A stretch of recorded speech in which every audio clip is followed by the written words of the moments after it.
সেঞ্চুরিতে বিপিএলে মিরপুরে সর্বোচ্চ রানের রেকর্ড।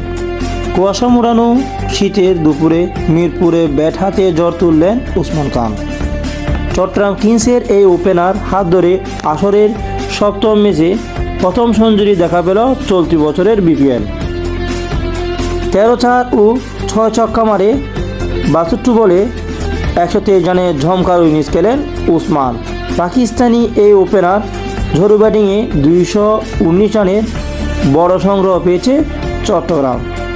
বিপিএল ইতিহাসে মিরপুর শেরেবাংলায় এটি দলীয় সর্বোচ্চ রানের রেকর্ড। এর আগে মিরপুরে 218 রানের রেকর্ড সংগ্রহ ছিল খুলনার। 2020 বিপিএলে কুমিল্লা ব্যাটেরিয়ার্সের তৎকালীন নাম বিপক্ষে এমন ইনিংস খেলেছিলেন তারা। এছাড়া বিপিএলে সর্বোচ্চ দলীয় সংগ্রহ রেকর্ড রংপুরের। 2019 সালে চট্টগ্রামের মাটিতে স্বাগতিকদের বিপক্ষে 4 উইকেটে 239 রান তুলেছিল তারা। এছাড়া বাদবাকি বড় ইনিংসগুলো সব চট্টগ্রামের মাটিতেই হয়েছে। মিরপুর শেরেবাংলা স্টেডিয়ামে টস হেরে শুরুকে ব্যাট করতে নেমে দ্বিতীয় বলে প্রথম উইকেট হারিয়েছে চিটাগং কিংস। তাসকিন আহমেদের বলে সাব্বির হোসেনের হাতে ক্যাচ দিয়ে ফেরেন পারভেজ হোসেন ইমন। এরপরে গল্পটা ওসমান খানের।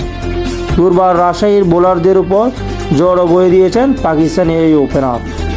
ওসমান খানকে অনন্য প্রান্তে দারুণ সঙ্গ দিয়েছেন ইংলিশ ব্যাটার গ্রাহাম কাক। দুজনেই মিলে দলীয় উইকেটে 63 বলে 120 রানের জুটি করেন। যদিও 25 বলে ব্যক্তিগত 40 রানের মাথায় সোহাগ গাজীর বলে ফিরতে হয়েছে ক্লার্ককে।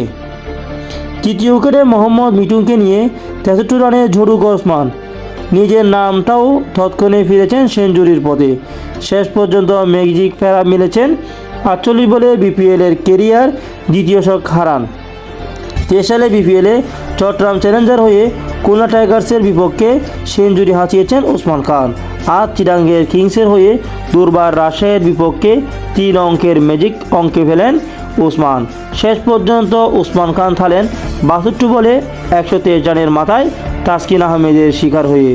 অন্য প্রান্তে কেউ আর বড় ইনিংস খেলতে পারেননি, ব্যর্থ হয়েছেন বাকিরাও। নির্ধারিত ওভারে 5 উইকেট হারিয়ে 219 রানে থামে চট্টগ্রাম।